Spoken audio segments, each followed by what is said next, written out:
Bonjour. Il a trouvé cette vilaine photo. Ah, ça, faut demander Paul-Henri.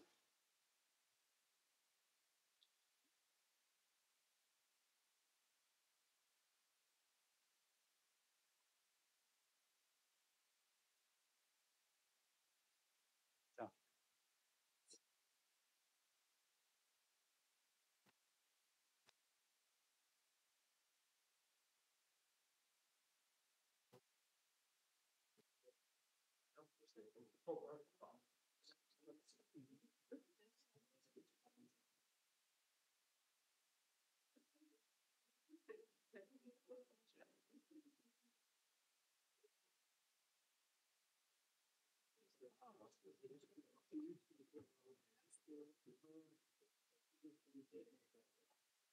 L'aventure Noël ici.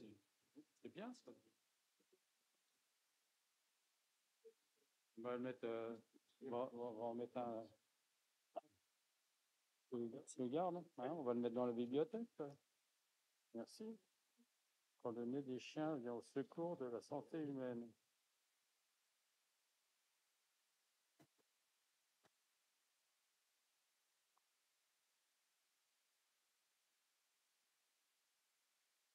Tu me dis quand on va pouvoir y aller.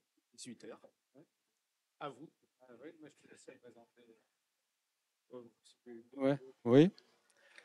Bon, bonjour à tous. Ça va?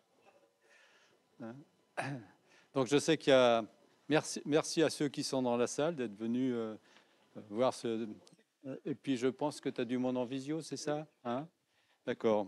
Bon, écoutez, je suis ravi ce soir de vous présenter une conférence qui est un petit peu atypique, si j'ose dire. On n'y pense pas souvent parce que ce sont des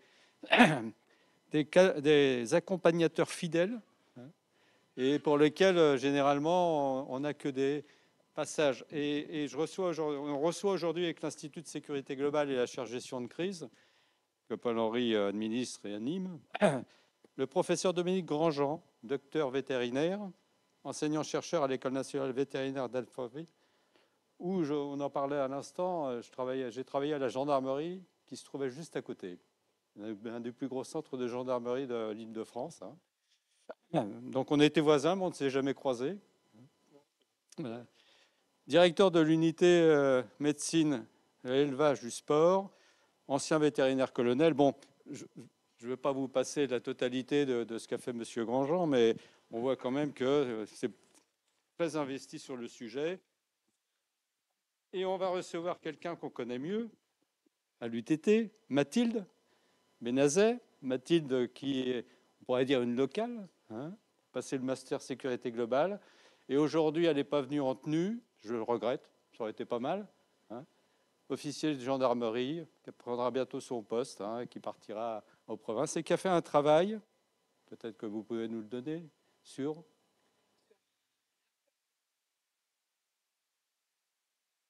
Voilà. Merci en tout cas pour nous rendre visite et je vais passer tout de suite la parole à Paul-Henri qui va animer cette soirée. Et... Donc, merci à vous tout d'abord pour l'intérêt porté au sujet.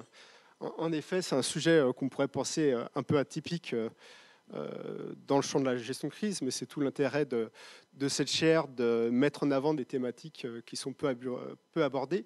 Et c'est tout le sujet en fait de la place des animaux dans la gestion de crise. Donc, meilleur ami de l'homme à travers le chien, mais au-delà de ça, et à travers le mémoire de fin d'études de Madame Benazet, toute la place des animaux dans les armées, notamment les armées françaises, et il y a une contribution qui est extrêmement importante dans l'ensemble des activités humaines, et notamment face à des situations d'urgence et de crise. On peut penser aux conflits armés, mais également à tous les chiens de sauvetage, les chiens dans les forces de sécurité intérieure, et à la fois dans un rôle d'acteur, d'auxiliaire, de contributeur.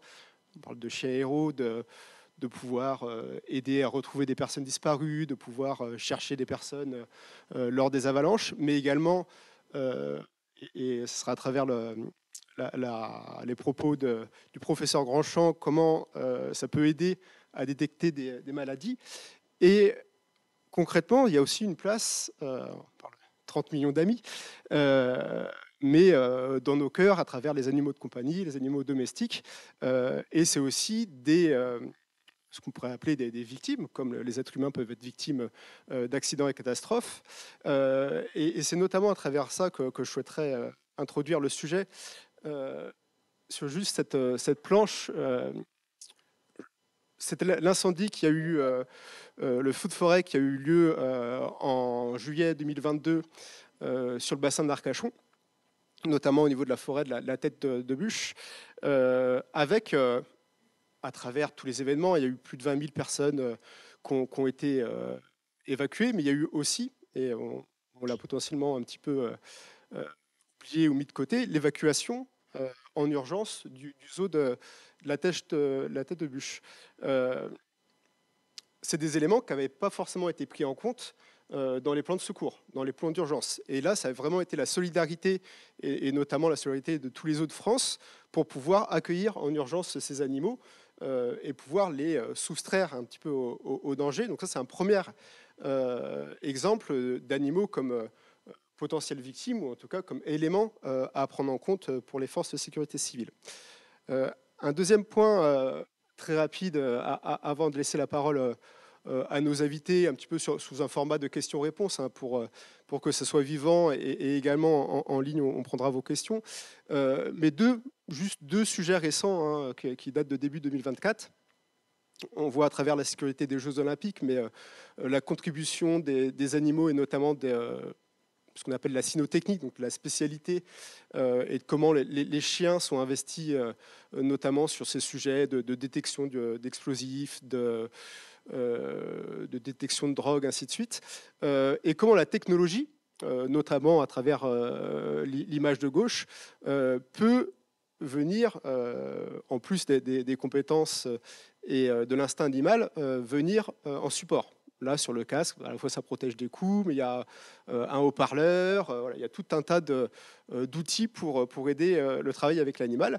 Et puis un autre sujet pour les armées françaises, et Mathilde reviendra sur cette thématique, le retour des mules.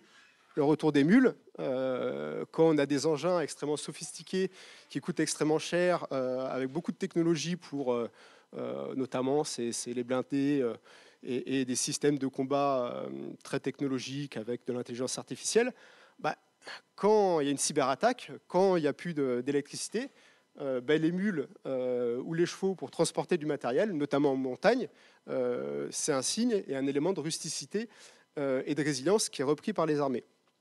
Donc sur ces deux exemples, ça permet un petit peu d'introduire le sujet, et je vais commencer par passer la parole à Madame Benazet sur le mémoire qu'elle a réalisé, à la fois sur l'impact et sur l'utilisation des animaux, en fait, dans les forces armées françaises, sur tout d'abord un retour par l'histoire, parce que c'est depuis que, on va dire que l'homme est homme, mais depuis qu'il y a les civilisations, il y a une utilisation des animaux pour tout un tas d'activités, et notamment dans les conflits armés. On peut apparenter à des situations de crise.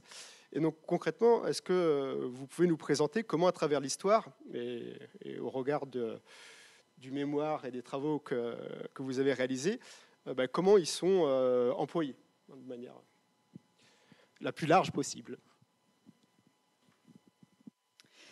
Merci, tout le monde m'entend bien? Oui. Donc bonsoir à tous. Pour commencer mon propos sur l'histoire et l'utilisation des animaux à travers l'histoire, je vais juste faire une petite citation de Monsieur Monestier dans son ouvrage « Les animaux soldats » en 1996.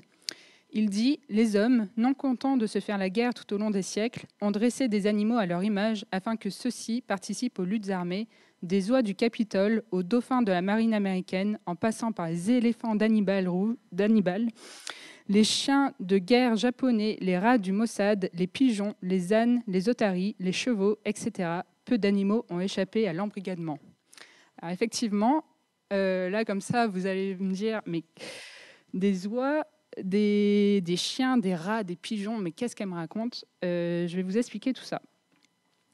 Alors, depuis la nuit des temps, les hommes ont utilisé les animaux à des fins guerrières ou dans différents conflits.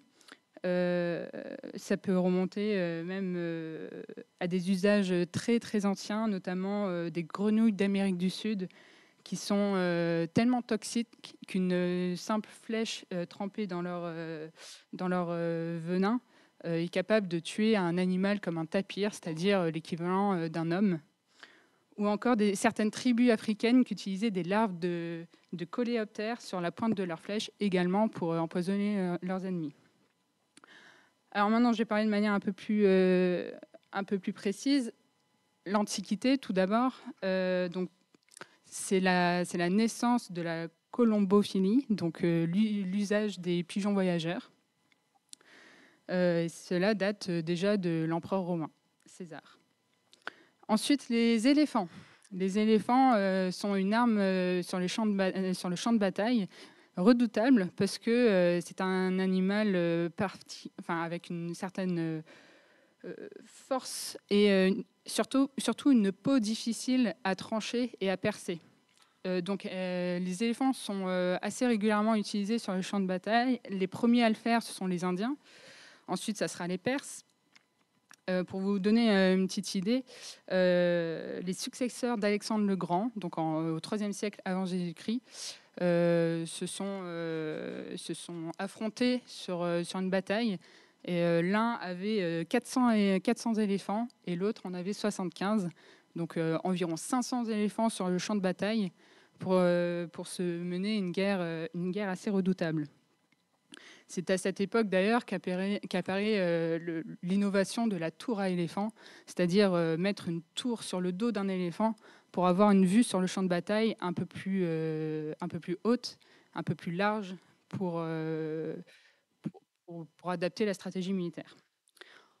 Ensuite, nous avons les débuts des animaux enflammés, notamment les cochons enflammés. Alors, qu'est-ce que c'est ? Les cochons enflammés, vous prenez des cochons, vous les recouvrez de goudron, d'huile, vous plantez des pics sur leur dos, vous leur foutez le feu, et ensuite vous les balancez sur les lignes ennemies afin de les déstructurer. Et là, à ce moment-là, vous pouvez mener votre attaque et assurément, votre ennemi sera déstabilisé. C'est le moins qu'on puisse dire. Ça a été une stratégie notamment mise en place à l'occasion du siège de Mégare en Grèce. Donc, en mettant en place cette stratégie de balancer des cochons enflammés sur ceux qui menaient le siège a été abandonné et la ville a été libérée. Ensuite, c'est le début du cheval, donc en 3000 avant Jésus-Christ, qui requiert un entraînement spécifique pour la guerre. On va apprécier notamment sa rapidité et sa force de frappe également. Ensuite, la meute de chiens. Alors là, cette fois-ci, le chien ne sera pas abordé comme le binôme de l'humain, mais plutôt comme un ensemble. Vous allez lâcher une meute de chiens entraînés, plus ou moins, au combat sur vos ennemis, afin également de les déstabiliser et en profiter pour mener une action offensive. Par exemple, Alexandre le Grand lui-même avait un molosse qui s'appelait Péritas et qui était dressé au combat. Voilà, c'est pas anecdotique, c'était quand même relativement utilisé. Je vais passer au Moyen-Âge maintenant, une époque particulièrement sympathique pour les animaux et la considération animale, vous vous doutez bien. Pour continuer sur les animaux enflammés, donc j'ai cité le cochon, donc même procédé que pendant l'Antiquité, mais également les chevaux, les chats ou les singes vont subir le même sort. Par exemple, donc en 1398, Tamerlan, un chef guerrier turco-mongol, décide de marcher vers l'Inde, donc de prendre Delhi. Et arrivé aux portes de la ville, il fait face à une centaine d'éléphants de guerre. Donc éléphants de guerre avec une armure adaptée, etc. Il décide de prendre une petite dizaine de chameaux, d'enflammer leur queue et de les balancer sur les éléphants. ce qui fait que les éléphants vont être complètement apeurés, excités et vont faire un carnage au sein des forces indiennes. Donc ça, c'est un petit exemple. Pareil, le chat enflammé, c'est le même principe. On l'appellera d'ailleurs le chat à bout de feu, qui sera jeté sur l'ennemi une fois qu'il sera enflammé par les flammes.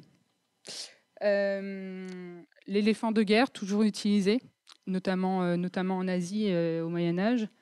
Et puis nous avons également le développement de la cavalerie en tant que telle. Donc là, on utilisera plus forcément les chevaux comme un ensemble pour arriver avec une force de frappe, mais plutôt binomé un cavalier avec un cheval. Donc là, ça va être l'apparition du cavalier armé avec des lances, des épées. Et ça va être un véritable outil et moyen pour gagner les batailles. Par exemple, on peut citer les Huns qui vont conquérir l'Europe jusqu'à la France grâce à leur cavalerie, grâce à leurs chevaux. Pareil, Napoléon. Pour Napoléon, sa cavalerie, ça va être un véritable outil qu'il va utiliser dans sa conception de la stratégie militaire. Donc ça, c'est pour le Moyen-Âge. Passons à la Première Guerre mondiale. Donc là, on va utiliser des animaux un peu plus connus de nos jours, notamment les pigeons voyageurs, qui seront largement utilisés, 60 000 du côté français, 100 000 pour les Britanniques, 55 000 pour les Américains, parce que finalement, c'était la dernière ressource quand vous n'aviez plus rien. Vous n'aviez plus de voie de communication. Ils ont l'avantage d'être rapides. Ils peuvent parcourir jusqu'à 24 000 km jusqu'à 12 000 km en 24 jours. Donc ils sont rapides, ils sont discrets. Ils ont des véritables capacités physiques, un sens de l'orientation incroyable, donc une grosse endurance. Et ils sont faciles à nourrir et faciles à éduquer. À tel point que certains pigeons, notamment le pigeon vaillant, sera décoré pour actes héroïques et cité à l'ordre de la nation à titre posthume. C'est pour vous dire à quel point les pigeons voyageurs sont reconnus pour leur rôle dans la Première Guerre mondiale, ils ont vraiment permis de transmettre certains messages. En termes de renseignement, ils ont été vraiment particulièrement utiles. Les chiens, toujours. Alors là, cette fois-ci, ça ne sera pas des meutes de chiens qu'on va envoyer sur les Allemands, mais ça sera plutôt des chiens qu'on va utiliser à notre profit, des chiens d'attelage pour le transport, des chiens sanitaires, des chiens messagers également, et puis des mascottes. Je reviendrai peut-être sur les mascottes tout à l'heure. C'est quand même 3000 chiens qui seront réquisitionnés pendant la Première Guerre mondiale. À tel point qu'en 1915, l'armée française crée le service de chiens de guerre qui forme les chiens guetteurs, les chiens de transport, mais également les chiens secouristes. En tout, ce sont 12 000 chiens de guerre qui seront utilisés côté français. Ensuite, les chevaux. Alors, les chevaux, c'était l'animal principal utilisé pendant la Première Guerre mondiale, avec 8 millions qui seront enrôlés. 8 millions de chevaux, c'est énorme. Et 1 200 000 qui vont mourir sur le champ de bataille. C'est énorme. De manière plus anecdotique, on peut citer l'utilité plutôt des chats qui vont débarrasser les nuisibles dans les tranchées. Et effectivement, le rôle des animaux en tant que mascottes qui vont permettre de remonter le moral des soldats qui va être mis à rude épreuve dans les tranchées. Vous aurez de tout, des renards, des sangliers, des ours, des boucs. Voilà, vous aurez vraiment de tout. Par exemple, notamment par le jeu du Commonwealth, les pays amis de la Grande-Bretagne, notamment l'Australie, donc les soldats australiens qui seront en Europe, qui vont amener avec eux des kangourous et qui seront leurs mascottes. Voilà, c'est assez marrant. Deuxième guerre mondiale maintenant, 30 millions d'animaux qui vont servir sur tout type de terrain. Notamment, alors là je vais parler de quelque chose que vous ne connaissez sûrement pas, le déminage à l'aide des moutons. Par exemple, sur la plage du débarquement le 6 juin 1944, pour pour permettre le débarquement des soldats alliés, ils vont être réquisitionnés pour marcher tranquillement sur les plages de Normandie, sauter sur les mines éventuellement. Donc ça, c'est pas très beau, mais ce sont des héros de guerre. Et ça permettra de sécuriser le passage pour l'arrivée des soldats. Donc là, on pourra dire qu'ils ne servent pas à protéger des vies. Enfin, si plutôt, ils sont utilisés pour protéger des vies, mais pas forcément pour tuer l'ennemi. Voilà. C'est vraiment pour se préserver, nous. Ensuite, les chiens. Les chiens suicides seront utilisés notamment du côté soviétique. Donc, ce sera des chiens qui seront éduqués globalement pour sauter sous les tanks de la partie adverse. Donc, ils seront dressés à l'aide d'appâts avec de la nourriture pour se foutre sous les tanks avec une mine sur le dos, et comme ça, avec une antenne, ils exploseront au contact des tanks. En tout, ils auraient fait exploser quand même 300 chars, dont 11 chars allemands sur une seule bataille. Voilà. Donc un chien, un char en moins. C'était quand même, économiquement parlant, c'est quand même intéressant. Après, humainement parlant, c'est peut-être à revoir. Les pigeons voyageurs sont encore utilisés pendant la Seconde Guerre mondiale. 16 500 pigeons anglais qui furent parachutés en France. Et ensuite, pareil, de manière très sporadique, des mules mitrailleuses, des ours transporteurs de munitions. Enfin voilà, c'est pour vous dire à quel point les animaux ont été utilisés dans toute leur variété, sur tout type de terrain. Notamment en Europe du Nord, on va utiliser les rennes, parce que grâce à leurs sabots, ils vont pouvoir se déplacer sur la glace. En Afrique du Nord, on utilisera plutôt des dromadaires et des chameaux, parce qu'ils sont plus adaptés au climat. Donc voilà, c'est vraiment une adaptation au climat, aux particularités du terrain qui vont amener à l'utilisation de différentes espèces dans toute leur variété. Ce sera tout pour moi.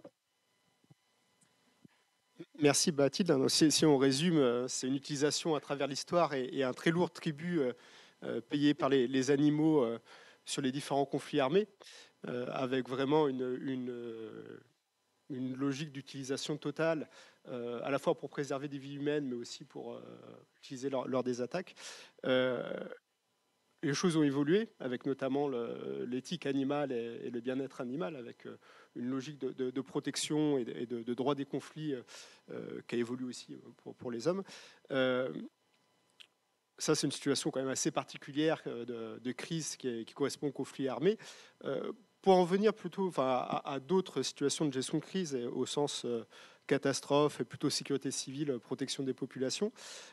Professeur Grandjean, vous avez une longue carrière sur ce sujet en tant que vétérinaire, en tant que professeur à l'école vétérinaire de Maisons-Alfort, à travers votre contribution notamment en tant que vétérinaire de la brigade des sapeurs-pompiers de Paris et actuellement dans le département de l'Oise. Vous avez été précurseur sur tout un tas de sujets, je pense notamment à la thématique des nouveaux animaux de compagnie qui sont arrivés dans les grandes villes avec, pensez, les migales, les singes, des lionceaux, ainsi de suite, et on en passe.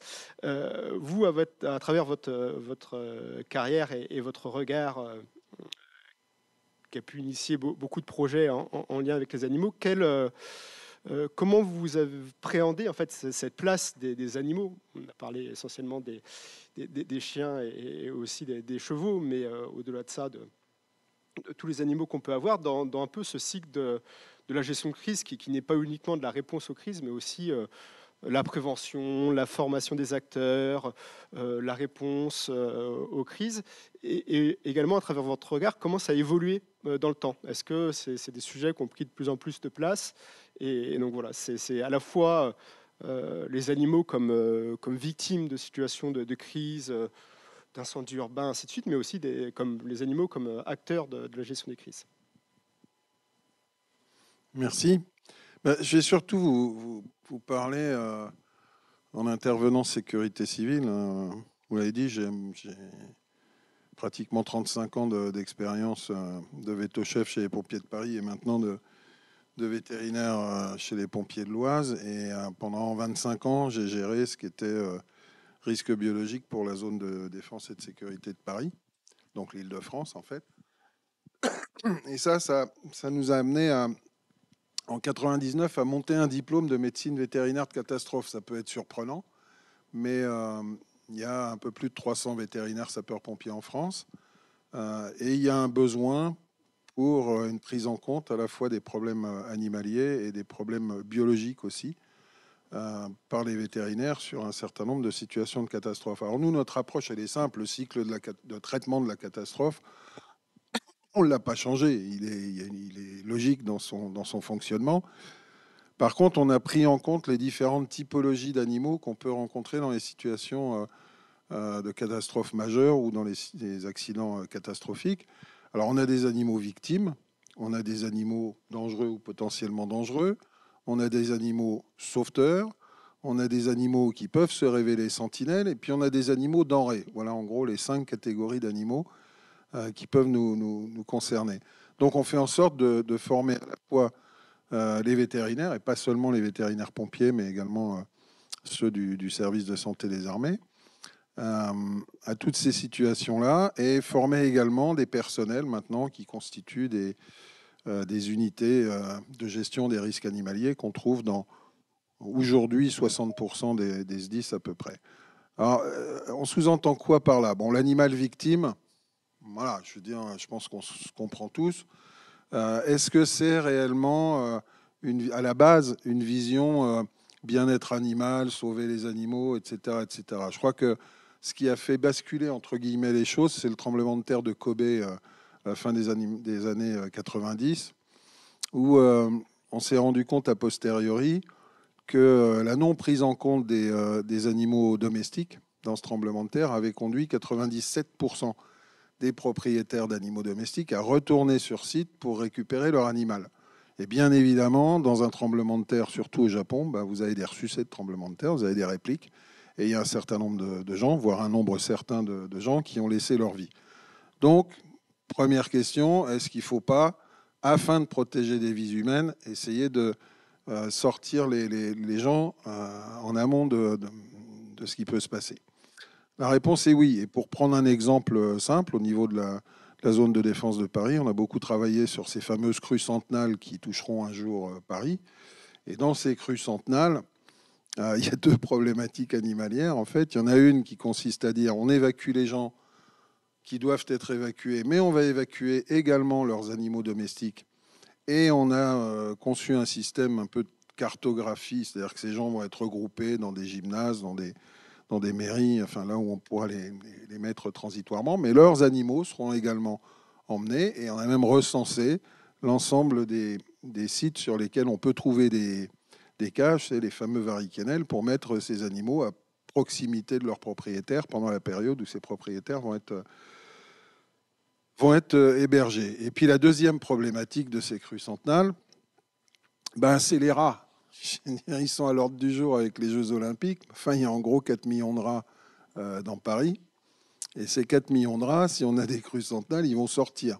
Voilà. Et alors, je vais faire un truc pas politiquement correct. Je vais vous raconter un petit peu une réunion à la mairie de Paris avec la maire actuelle et son équipe municipale dans laquelle il y a, vous le savez, beaucoup d'écologistes. On s'est retrouvé à essayer de convaincre qu'en fait, il fallait financer cette approche rat, parce que le rat, vous le savez sans doute, est porteur d'un certain nombre de maladies qui peuvent concerner directement l'homme et qui concernent directement l'homme. Et donc, même si j'adore les animaux, l'idée, c'était quand même de se doter de lance-flammes agricoles de façon à s'occuper des rats s'ils sortaient des égouts. Bon, et on s'est retrouvé face à des associations écologistes parisiennes qui, elles, voulaient des crédits pour améliorer, entendez bien, améliorer l'écosystème de vie du rat dans les égouts de Paris. Je vous laisse imaginer qui a eu les subventions. En tout état de cause, c'est pas nous. Voilà. Bon. Donc, je clôt ma parenthèse. Advienne que pourra quand on aura ces crues centenales. Bon, bref, ça, c'est pour l'animal victime. Alors, après, on a l'animal sauveteur. On pourrait y revenir. Mais bien évidemment, ce sont les chiens de recherche de personnes ensevelies sous décombres. Il y a des unités dites de Urban Search and Rescue dans tous les SDIS français. C'est une chose qui est parfaitement organisée au niveau du brevetage à la fois des chiens et des humains, avec même un brevetage international qui est sous l'égide de l'INSARAG, qui intègre le chien et les vétérinaires d'ailleurs dans les détachements de sécurité civile projetables, l'INSARAG étant la composante catastrophe de l'ONU. Donc ça fonctionne. On a ce qu'il faut. Ensuite, qu'est-ce qu'on a? On a l'animal dangereux. Alors l'animal dangereux, on parlait tout à l'heure du zoo de la Teste de Bûche. C'est bien sûr, il fallait sauver les animaux. Mais d'un autre côté, je peux vous dire que quand on a eu sur Paris, là encore, je vais prendre Paris comme exemple parce qu'à l'époque, c'était mon fief. Quand on a eu les tempêtes, la grosse tempête à une certaine époque, il y a des arbres qui se sont abattus sur les clôtures du zoo de Vincennes. Donc on s'est retrouvé avec un certain nombre d'animaux, pas forcément très amicaux, qui se baladaient. Et puis régulièrement, je trouve très bien que certains animaux maintenant soient interdits dans le futur dans les cirques, mais très régulièrement, on avait des lions, des tigres qui se baladaient. Et il fallait donc aller chercher ces choses-là. Mais en situation de catastrophe, on a des dangerosités animalières à gérer, c'est clair. Ensuite, l'animal sentinelle.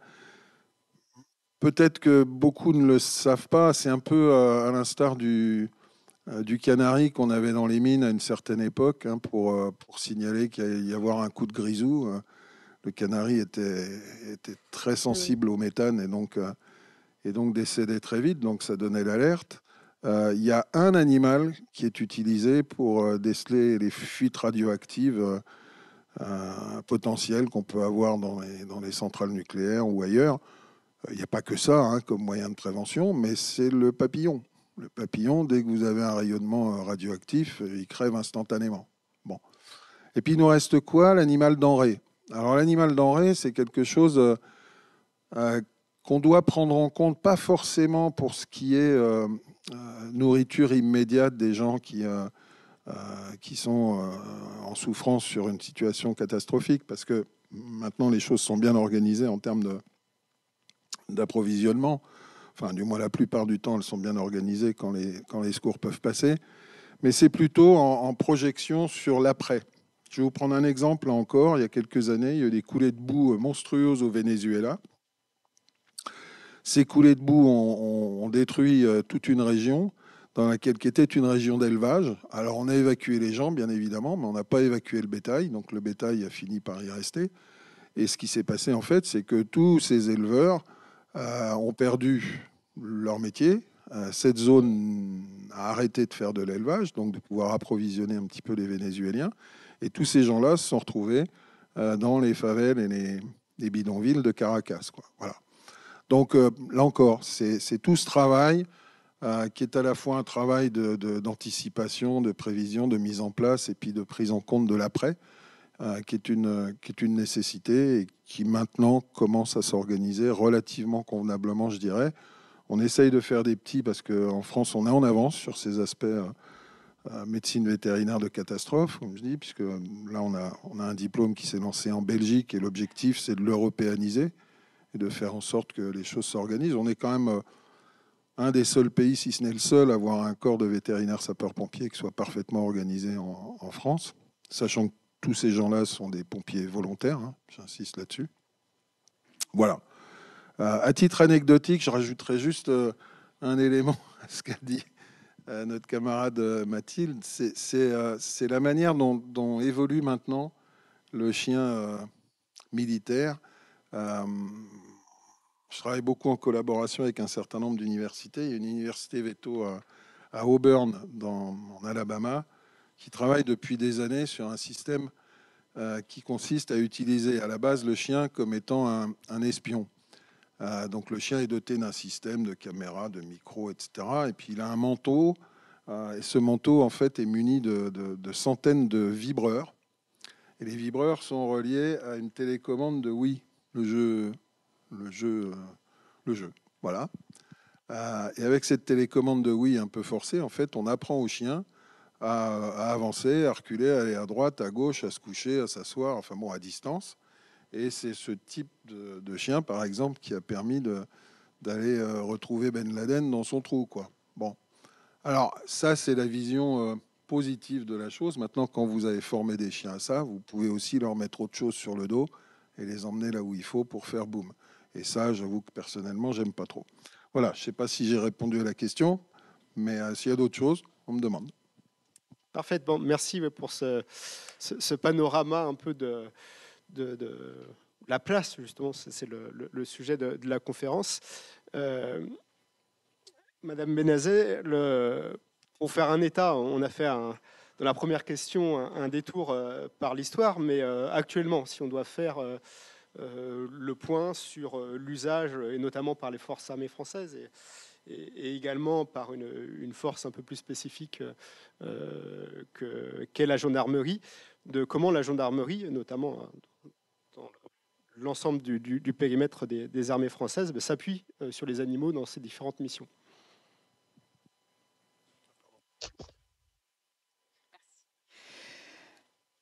Alors, je vais faire un focus sur le chien, évidemment, puisque actuellement, que ce soit dans les forces armées françaises ou dans la gendarmerie, l'animal qui est le plus utilisé opérationnellement, c'est bien évidemment le chien. Alors, le docteur Grandjean pourra peut-être corriger certaines de mes données. Il sera sûrement beaucoup plus à même que moi. Mais le chien est un formidable outil pour deux raisons. D'une part, ses capacités physiques et physiologiques hors normes, notamment son odorat, son endurance, son ouïe. Sa force en attaque, notamment au mordant. Et deuxième élément, sa facilité de travail, sa docilité, son caractère, son obéissance, sa fidélité. Ce sont vraiment les deux éléments qui font que le chien est un outil assez exceptionnel pour mener des opérations sur le terrain pour les forces armées. Alors, capacité olfactive, tout d'abord, le chien a près de 220 millions de récepteurs olfactifs. L'être humain en a seulement 5. Voilà, donc c'est environ 44 fois plus de récepteurs olfactifs que l'humain. Donc vous voyez bien les capacités qu'il a de repérer certaines cibles, certaines odeurs, certains éléments chimiques. Il peut mémoriser jusqu'à 100 000 odeurs différentes. Son odorat le rend 1 million de fois plus efficace que celui d'un être humain. Voilà. Ensuite, sa vision. Il a une vision nocturne bien supérieure à celle de l'homme. Et son champ de vision est bien plus large, 240 degrés contre 180 pour l'homme. Et son ouïe, enfin, 2 fois plus importante que l'être humain. Et il détecte des sons de faible intensité jusqu'à 6 fois plus intensément que l'homme. Voilà. Donc, on voit bien notre différence de capacité entre l'homme et le chien. Et c'est vraiment un binôme assez utile pour toutes les missions de la gendarmerie ou des armées. Concernant le chien, donc, pour les armées françaises, c'est le 132e régiment d'infanterie cynophile, qui est le point névralgique de la cynotechnie militaire française. C'est à travers sa cellule achat interarmée que ce régiment va faire les achats de tous les chiens des armées conventionnelles françaises, marine, armée de l'air et armée de terre. Ça représente une acquisition de 350 à 400 chiens par an. Et donc, ces chiens sont attendus sur 2 missions principales. La protection des emprises et des sites sensibles. Ce sont notamment les chiens qui font le tour des bases la nuit pour être sûr qu'il n'y ait pas d'intrusion, qui sont sur n'importe quel site sensible militaire français, que ce soit en France ou à l'étranger. Et ensuite, deuxième grosse mission, c'est l'appui cynotechnique au combat. Alors, l'appui cynotechnique au combat, ça va comprendre 2 aspects. Le déminage, notamment dans la recherche et la détection des explosifs, très important grâce à son odorat. Et ensuite, à la recherche et la neutralisation des adversaires, donc notamment les chiens de combat, les chiens au mordant, qui seront éduqués spécifiquement pour ça. Parce qu'en fait, les chiens sont classés selon leurs caractéristiques, selon leur entraînement. Vous avez 4 chiens différents. Les chiens de piste, donc c'est ceux qui recherchent une personne, qui sont capables de remonter jusqu'à une personne. Les chiens de défense et d'intervention, c'est les chiens au mordant, les chiens d'attaque.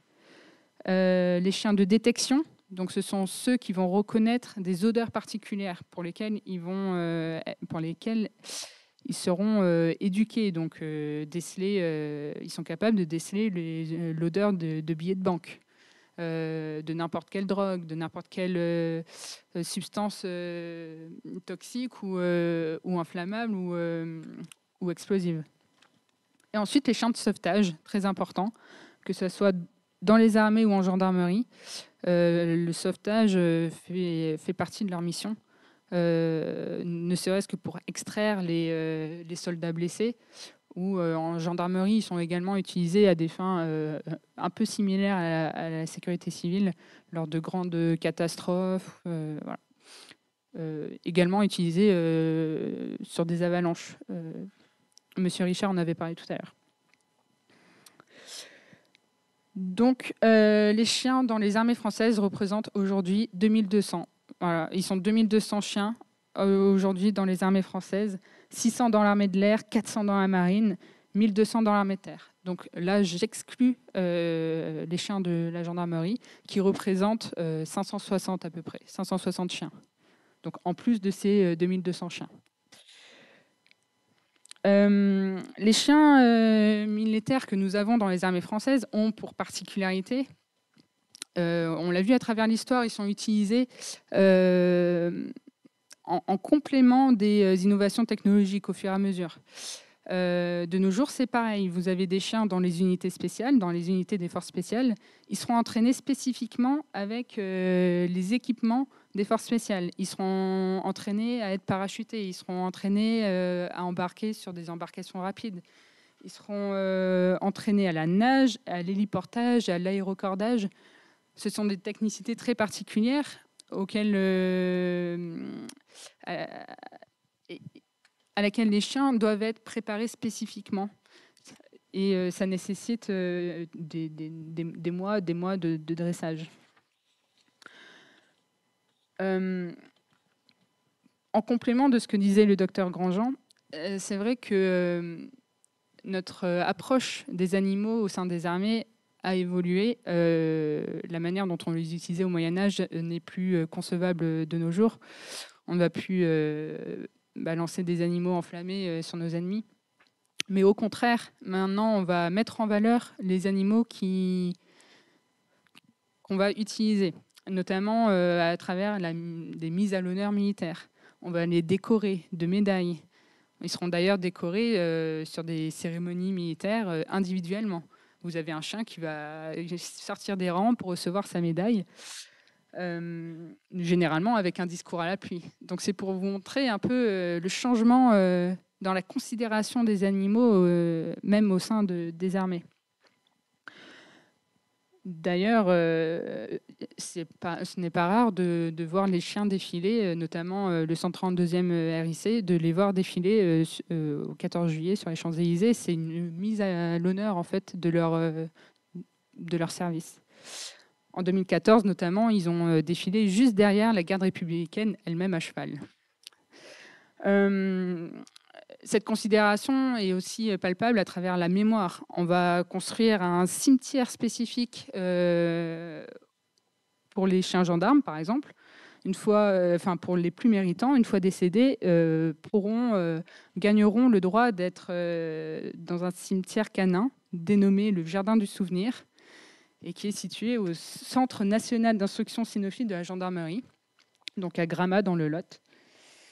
Je peux également citer un mémorial qui rend hommage aux animaux morts pendant la Première Guerre mondiale à Pozières dans la Somme, ou encore en 2018 a été décidé par le conseil municipal du 14e arrondissement de Paris d'apposer une plaque commémorative au niveau de l'ancien dépôt de remonte et de l'école de dressage des chevaux de guerre pour rendre hommage à l'ensemble des animaux qui sont morts pour la France, les chevaux, les pigeons, les chiens et autres.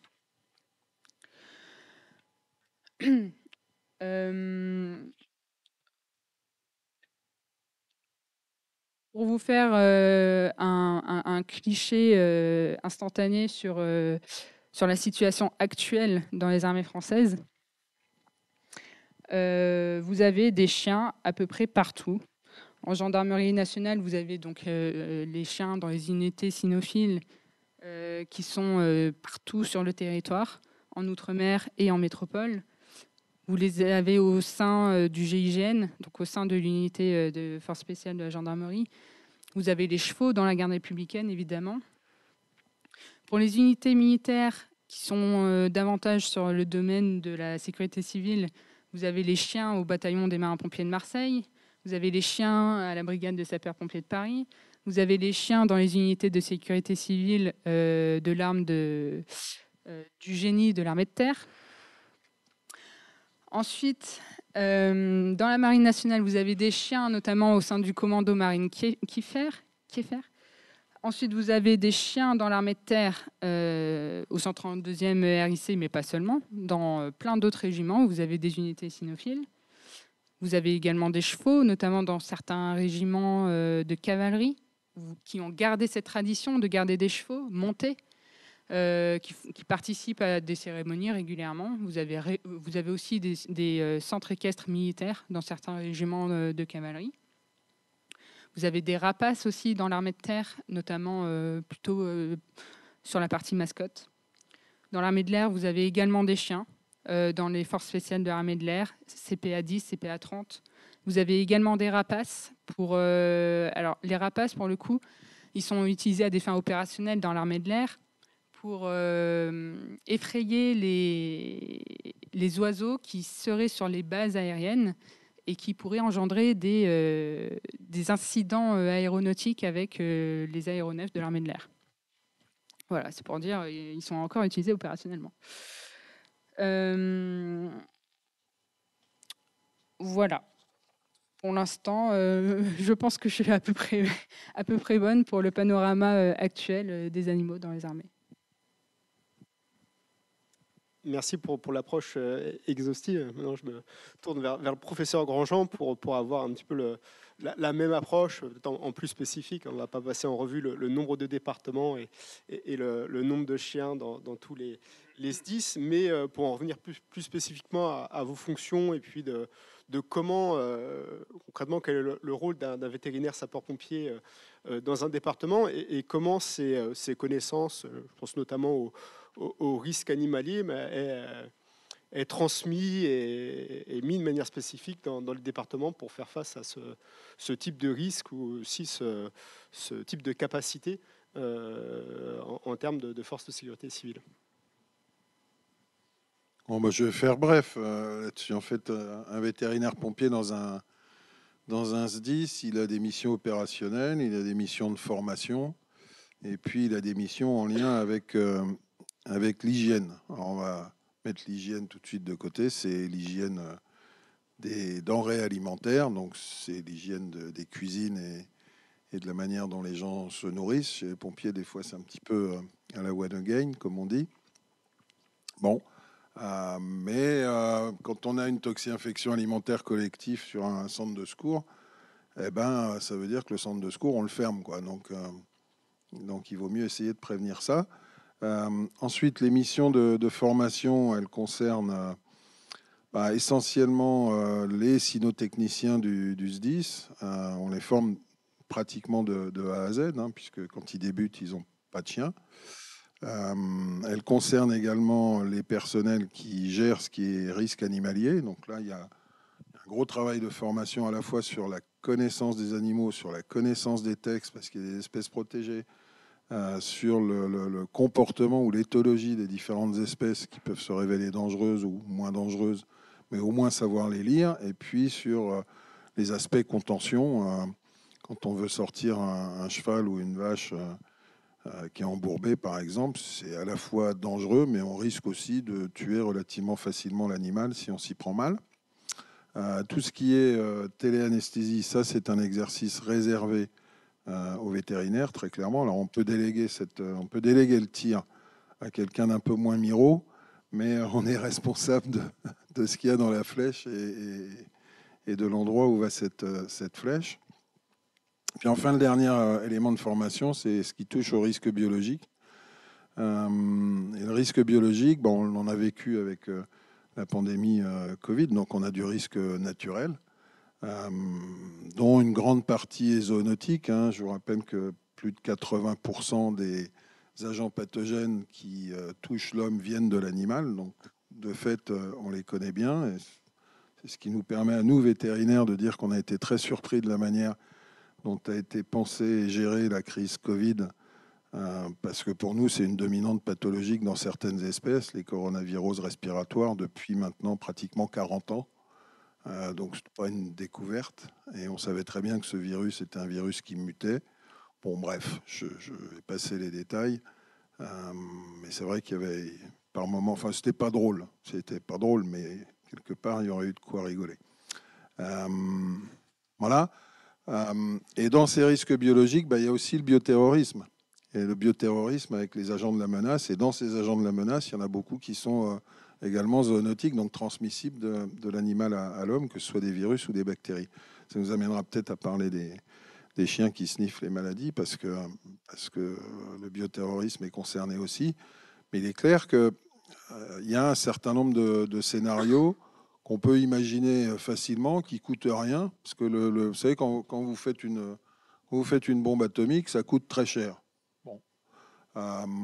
Quand vous faites sauter une bombe, ça coûte moins cher. Vous allez tuer moins de monde, vous allez générer votre terreur, il n'y a pas de problème. Mais quand vous pouvez faire appel à du chimique aussi, bien sûr, mais quand vous faites appel au biologique, là, en règle générale, la terreur, elle monte d'un cran. Pour une bonne et simple raison, c'est que ça n'a pas de goût, ça n'a pas d'odeur, on ne le voit pas. Et très franchement, j'ai remarqué en toute mon existence pompier que quand on met des pompiers en ambiance risque biologique et qu'on leur dit qu'effectivement ils sont dans une ambiance risque biologique vraie, ils perdent leurs moyens, même s'ils sont bien protégés, alors que si vous les mettez dans un nuage chimique pour les entraîner, ou si vous leur dites qu'il y a des sources radiologiques, ils perdent absolument pas leurs moyens. Et s'ils sont dans un feu de grande ampleur, ils perdent pas non plus leurs moyens. Donc le bio fait peur. Sans doute parce qu'on a aussi une mauvaise éducation, je trouve, en France. En bio, on insiste beaucoup sur la nécessité de faire des maths. Je suis dans un site d'ingénieur, donc je vais me faire taper dessus. Mais force est de reconnaître que collégialement, on est nul en biologie. Voilà, c'est ce qui amène parfois l'écologie à dire des grosses bêtises ou à devenir extrémiste. Ça, c'est un petit peu dommage parce que ça permettrait de tempérer un petit peu les choses et puis d'expliquer aux gens qu'on ne va pas forcément tous mourir dans telle ou telle situation. Donc voilà ce que sont les rôles en termes de formation. Puis alors l'opérationnel, l'opérationnel, c'est la gestion d'un certain nombre d'interventions. En cynotechnie, il y a 3 niveaux de brevetage. Le niveau cynotechnicien, donc maître chien, le niveau chef d'unité, c'est-à-dire le responsable de 2 unités cynotechniques, et puis le conseiller technique, qui est celui qui va gérer concrètement l'intervention. Et beaucoup de vétérinaires, beaucoup parmi nous sont conseillers techniques.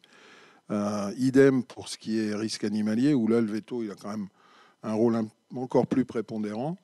Et puis, les toxi-infections alimentaires collectives, bien évidemment, c'est du ressort des médecins, mais quand on a l'habitude...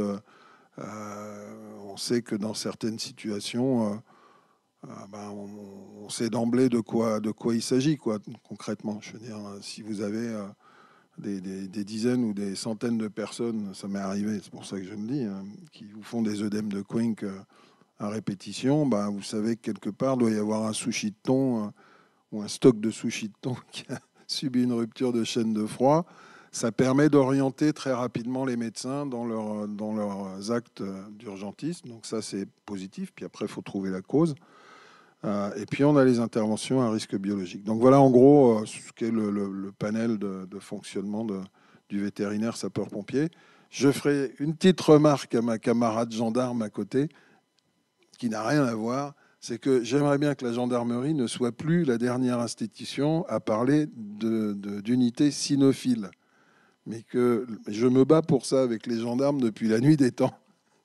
J'ai réussi à faire bouger l'armée de terre qui a appelé son 132e régiment d'infanterie cynotechnique. Et les gendarmes continuent. Alors la différence entre cynotechnie et cynophilie, c'est que la cynophilie, c'est l'amour du chien. La cynotechnie, c'est quand vous mettez en œuvre un process technique avec un chien. Voilà, c'est de la dialectique. Oui, mais ça n'empêche pas de les aimer, mais bon, c'est anecdotique. Le débat technique. Merci, professeur. Ça permet de rebondir justement sur ce qu'a abordé également Mathilde sur le dressage des chiens et leur capacité, notamment olfactive, sur un programme que vous avez initié, une capacité de cet animal à contribuer à la santé humaine, en fait, à travers la fonction d'animal sentinelle, de pouvoir détecter des maladies. Et c'est notamment un projet que vous avez mené avec l'éthologue Capucine Gallet et Madame Clotilde Julien, le programme Nosaïs, sur les chiens de la Covid-19, ou comment l'odorat canin peut détecter ce genre de maladie, parmi d'autres maladies, je pense notamment à différents cancers.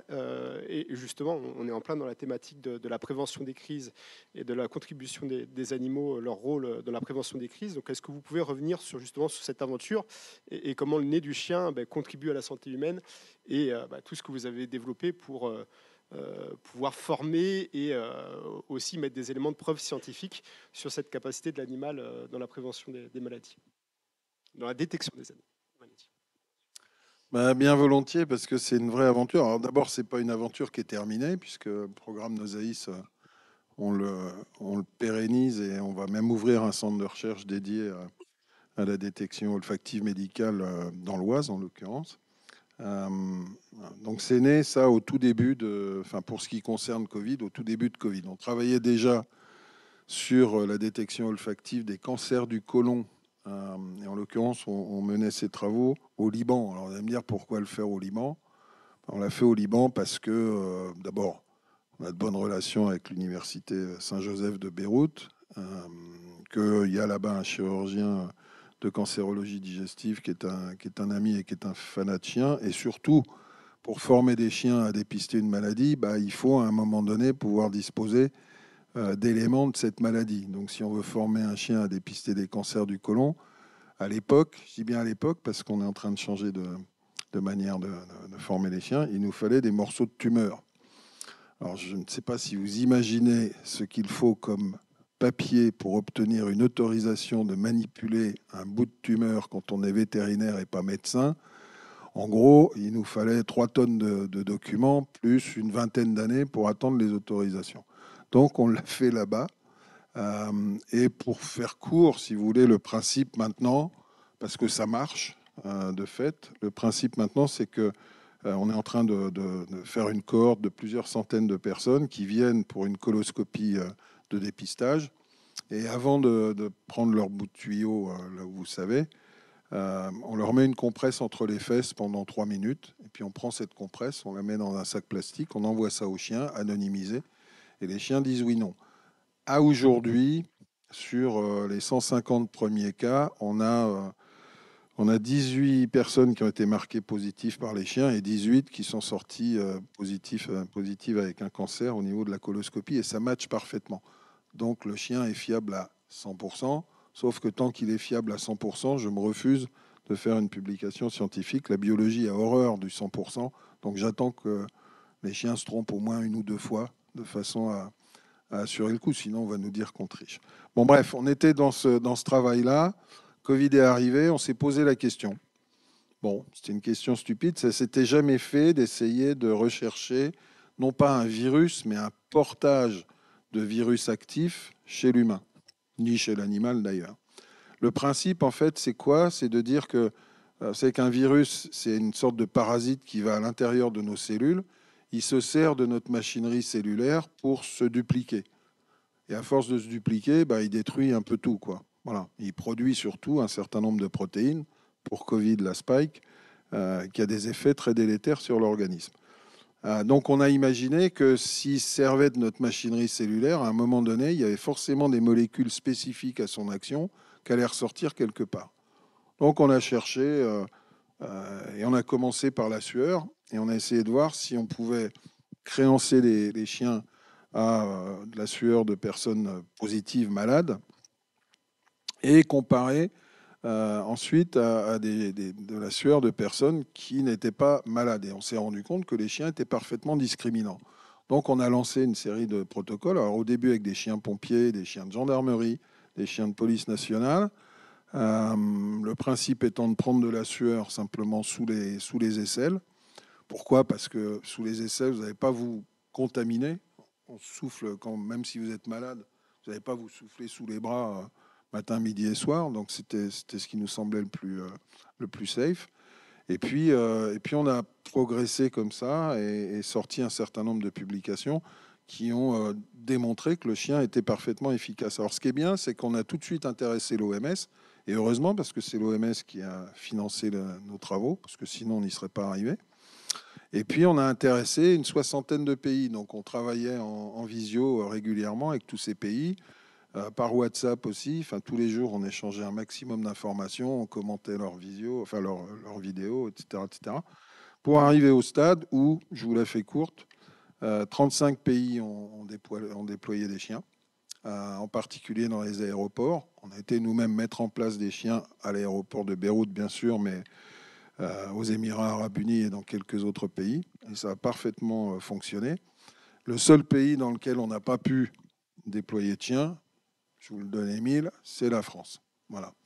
Et là, j'avoue que, là encore, je vais faire dans le politiquement pas correct, mais c'est là où vous découvrez les freins dans un pays comme le nôtre à quelque chose dont la démonstration de l'efficacité était faite, quoi. Je veux dire, concrètement, un dépistage olfactif canin en dépistage de masse d'une affection pandémique comme la Covid, ça veut dire quoi? Ça veut dire un prélèvement facile, qui n'est pas invasif, qui n'est pas douloureux.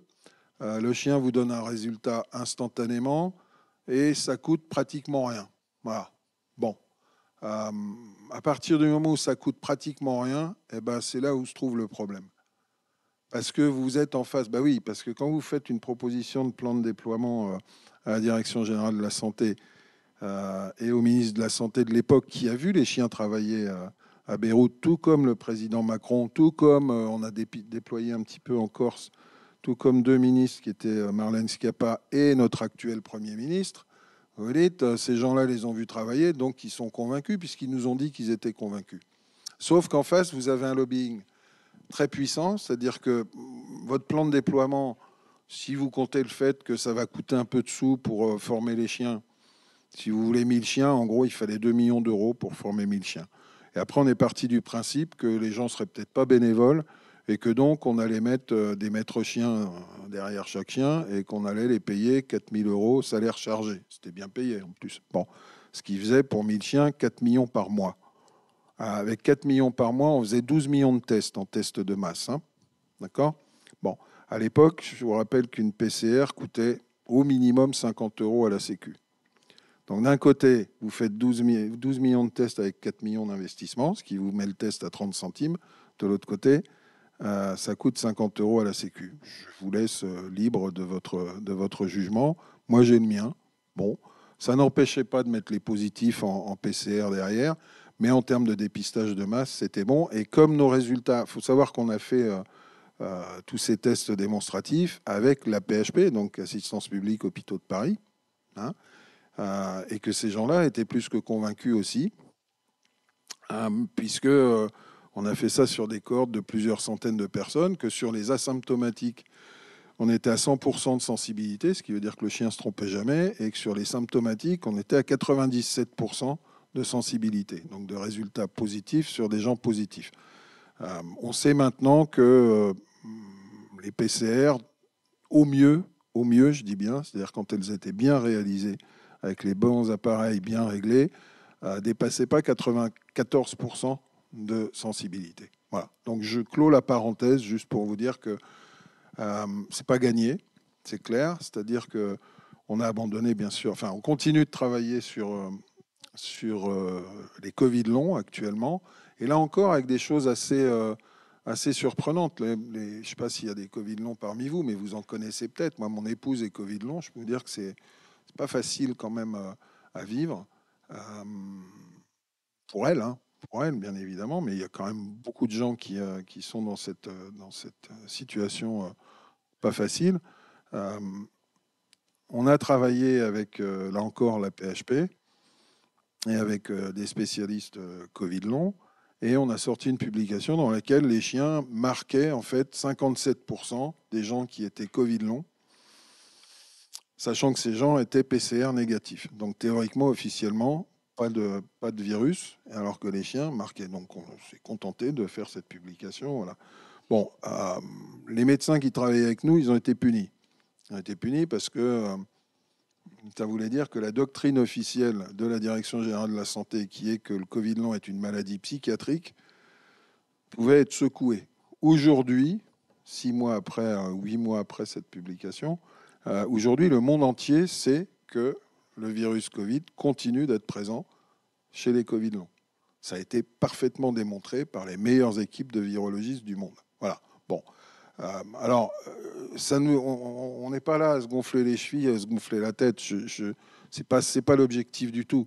Mais je crois que ce qu'on continue de faire actuellement, c'est de travailler sur d'autres maladies. On a un protocole en cours sur la maladie de Parkinson, sur les dépistages précoces de la maladie de Parkinson. Alors, vous allez me dire pourquoi espérer que le chien puisse dépister du Parkinson. Il y a une anecdote qui est quand même assez savoureuse. C'est une personne qui va voir un neurologue. Ça s'est passé en Écosse, ça, avec son mari qui est parkinsonien clinique. Le neurologue lui demande comment elle s'est rendue compte qu'il était parkinsonien. Elle lui dit « Oh, mais j'ai senti qu'il y avait quelque chose qui changeait en lui au moins 5 ans avant qu'il ait les premiers symptômes. » Elle dit « Vous avez senti, vous avez vu quoi ?» Il dit « J'ai pas vu, j'ai senti que son odeur a changé. » Et ce neurologue a très bien percuté, c'est-à-dire qu'il a demandé à cette dame de revenir 8 jours après sans son mari. Il a fait porter 10 casaques hospitalières à des parkinsoniens cliniques et 10 à des internes en médecine qui n'étaient pas parkinsoniens du tout. Il a mélangé le tout dans une pièce et la personne en question, qui est hyperosmique à l'évidence, a désigné les 10 casaques portés par des parkinsoniens. Donc il s'est dit, si une femme peut le faire, ou un homme, ou un humain, je ne sais plus, il faut dire une femme maintenant, un chien peut le faire. Voilà. Donc on s'est mis là-dessus, en collaboration avec l'université de Washington State, et aujourd'hui ça fonctionne. Donc ça, c'est plutôt une bonne chose, parce que ça permettra non pas de guérir les gens, mais au moins de les mettre sous traitement de manière beaucoup plus précoce que ça n'est fait actuellement. Et ce que disent les neurologues, c'est que ça va repousser de 5 à 10 ans l'émergence des premiers symptômes. On a un travail sur les cancers à haut risque de la prostate. Alors là, l'idée, c'était pas simplement de déterminer que nous, hommes, on a une grosse prostate, donc un adénome prostatique, mais d'essayer de voir si le chien était capable d'être discriminant de manière très précoce sur les adénocarcinomes prostatiques, c'est-à-dire ceux qui tuent. À un moment donné, vous avez des cancers de la prostate. Si vous faites des autopsies sur tous les hommes de plus de 80 ans, vous allez trouver des cancers de la prostate sur tout le monde. Bon, sauf qu'il y a des cancers de la prostate qui ne tuent pas. Voilà, c'est un peu pénible, mais ça ne tue pas. Puis il y en a qui tuent, et qui tuent rapidement. Donc l'objectif, c'était ça. Ça marche aussi. Bien, donc là, on travaillait sur l'urine. On a un protocole actuellement qui tourne en Alsace sur la même manière sur les cancers de la vessie. Et puis, on va se remettre sur les mélanomes en termes de cancéro avec l'Institut Gustave Roussy, et puis sur d'autres virus. Je pense que la prochaine crise virale qu'on va avoir en France, c'est la dengue. Bon, donc je vous le donne, non pas en secret, mais on travaille avec l'Institut Pasteur. On va travailler sur la dengue, sur les humains, et en même temps, on va travailler sur le vecteur de la dengue, qui est le moustique tigre. Bon, il n'y a que ce moustique-là chez nous qui peut vectoriser la dengue. Et l'objectif n'est pas de trouver les moustiques, l'objectif est de trouver les œufs de moustiques en période hivernale, de manière à les passer au lance-flamme, de façon à ce que les œufs ne donnent pas des larves qui vont donner des moustiques dès que la température remonte. Donc voilà en gros la démarche. On ne va pas s'arrêter là, hein, bien évidemment, mais il va falloir qu'on trouve des financements, il va falloir qu'on puisse trouver du personnel, monter une vraie recherche là-dessus. Mais je suis intimement convaincu, je ne le verrai pas de mon vivant, c'est clair, mais je suis convaincu que dans 20 ans, on ne se posera pas de questions quant à l'utilisation du chien en diagnostic précoce d'un certain nombre de maladies. Ça n'enlèvera rien aux examens complémentaires actuels, rien. Quand les gens seront positifs, ils suivront une filière normale, mais pour le moins, on pourra rassurer bon nombre de gens, puisque la plupart des maladies n'ont pas des incidences qui sont extraordinaires. Alors bien évidemment, à partir du moment où on sait faire ça, on se dit, ouais, pourquoi on ne s'intéresserait pas aux agents de la menace? Donc on a aussi un travail qu'on démarre avec les Australiens, cette fois-ci avec les Australian Border Forces, qui sont l'armée australienne, sur la fièvre Q, qui est une maladie un virus qui fait partie des agents de la menace. Et on va se mettre sur... alors c'est là où j'essaye actuellement de convaincre les militaires et les gendarmes, mais je n'y arrive pas, de se mettre sur des biotoxines, parce qu'on sait très bien que le renseignement français nous fournit quand même certaines informations quant à l'utilisation de la ricine par les gens de Daesh et de l'État islamique. Ils ont fait des tests, je ne sais pas si vous avez entendu parler de la ricine, hein, ça vient du ricin, c'est une toxine qui pénètre l'organisme soit par effraction cutanée, soit parce qu'on le respire, soit parce qu'on le mange. Bon, on peut imaginer un scénario, pardonnez-moi l'expression à la con, dans lequel ces gens-là font ce qu'ils ont fait en Ouzbékistan pour tester le truc. C'est-à-dire ils ont mis ça sur les poignées de porte des voitures de police et ils ont tué comme ça quatre policiers. Donc ça marche. Imaginons qu'on mette ça sur les bars dans le métro pendant les Jeux. Je veux dire, ça va être rigolo parce que les gens vont se cramponner. Ils vont commencer à avoir des symptômes 3 heures après. Donc les appels au 18 vont arriver de partout parce que les gens, forcément, ils seront... Voilà. Et on n'aura pas jugulé la source. Alors la source, elle est où? Elle est dans le métro. Oui, d'accord. Alors on arrête tous les métros, toutes les lignes. On n'a aucun moyen autre potentiellement que le chien pour aller dépister d'où ça vient. Voilà. Bon, il sera trop tard là maintenant pour les Jeux, mais je veux dire que ça fait partie de ces scénarios débiles auxquels il faut qu'on pense en termes d'anticipation de crise et de gestion de crise. Donc voilà en gros ce que je peux vous dire sur ces chiens qui sniffent du biologique et de la maladie. Je peux vous assurer que ça marche. Et si un jour vous passez par l'école vétérinaire d'Alfort, faites signe, on vous montrera. Puis sinon, après, vous viendrez dans l'Oise, c'est sympa aussi, et puis on vous montrera aussi. Voilà, merci. Merci pour votre témoignage, professeur. Et ça me permet de souligner que soit en ligne, soit à travers un ouvrage collectif, il y a un peu la documentation et là, en quelques minutes, c'est compliqué de revenir sur l'ensemble de l'histoire, les différentes publications, la preuve scientifique, ainsi de suite, mais il y a plein de documents qui permettent de mettre en lumière tout ça. On va bientôt arriver au terme de la conférence. Ça me permet de terminer sur une dernière série de questions avant de prendre les questions de la salle et celles en ligne. Il y en a quelques-unes. Je pense notamment, on a parlé de la préparation face aux Jeux Olympiques. Il y avait d'autres questions, on ne va pas toutes les passer en revue, on ne va pas avoir le temps, mais ce qui est intéressant à la fin d'une conférence, c'est de se dire quels sont, à votre avis, et par rapport au sujet passionnant que vous avez mis en avant, un peu les 2-3 points saillants à retenir de vos travaux, un peu les messages clés.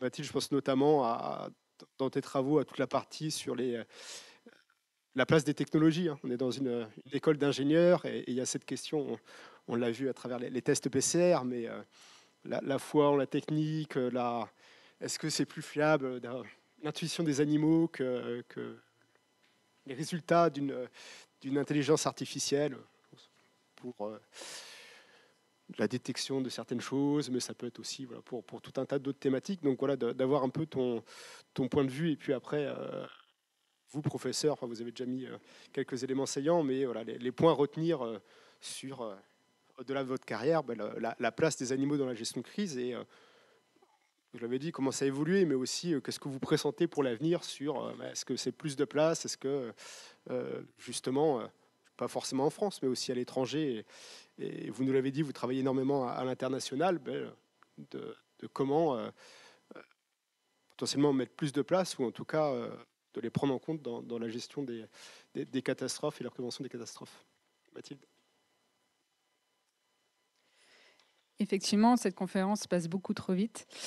Donc, si je devais revenir sur les 2 à 3 points saillants à retenir de mes travaux, donc premier point, et je vais rebondir sur le biomimétisme évidemment. Premier point, le monde animal est un outil de résilience pour les armées. Pourquoi ?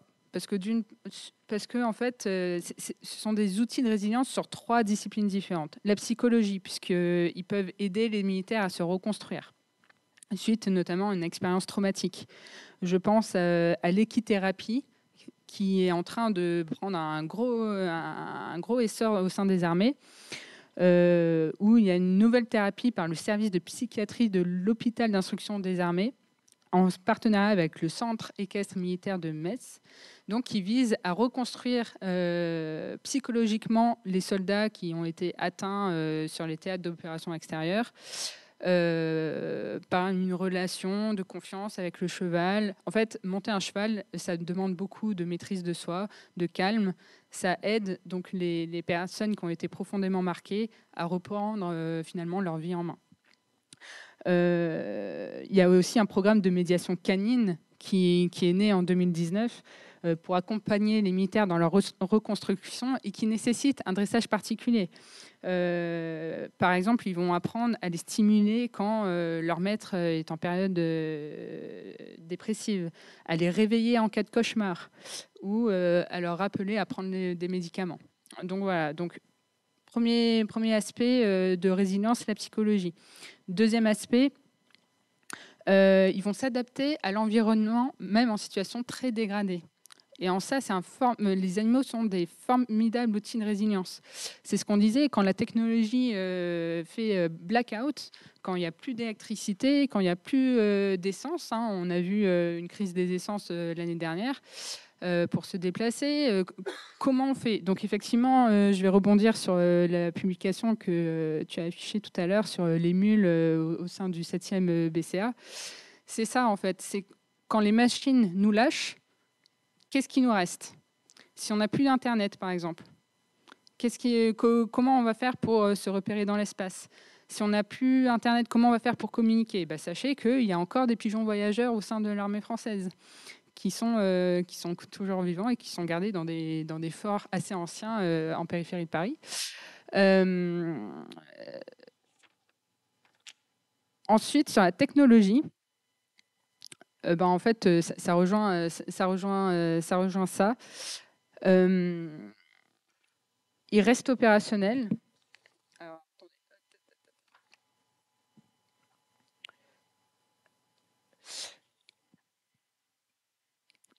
Parce qu'en fait, je vais revenir sur ce qu'a dit également le docteur Grandjean.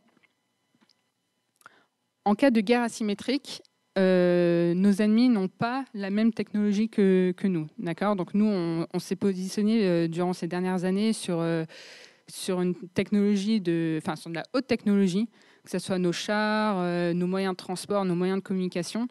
Et nos ennemis, au contraire, ont globalement peut-être moins de moyens. Donc ils vont utiliser davantage des moyens rustiques.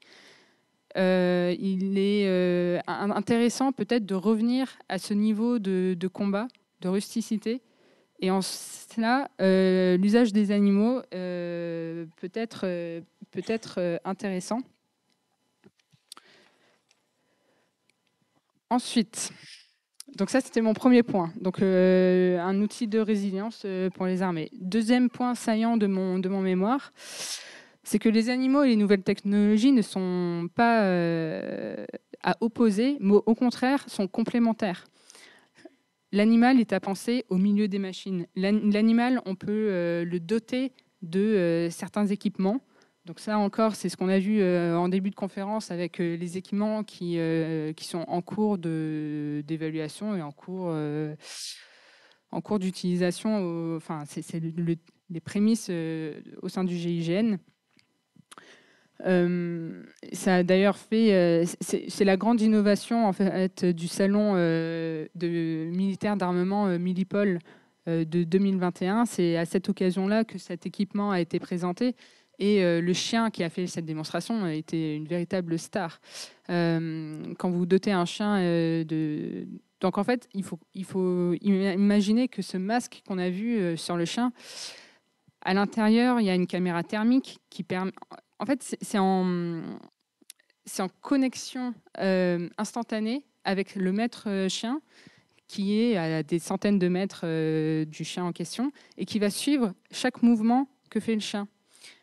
Qui va détecter dès qu'il y a un individu grâce à sa caméra thermique qui est prédispositionnée sur le masque, qui va pouvoir le commander à distance, qui va pouvoir lui donner des ordres puisqu'il y a un haut-parleur et un micro, enfin pas un micro, mais un haut-parleur sur le masque.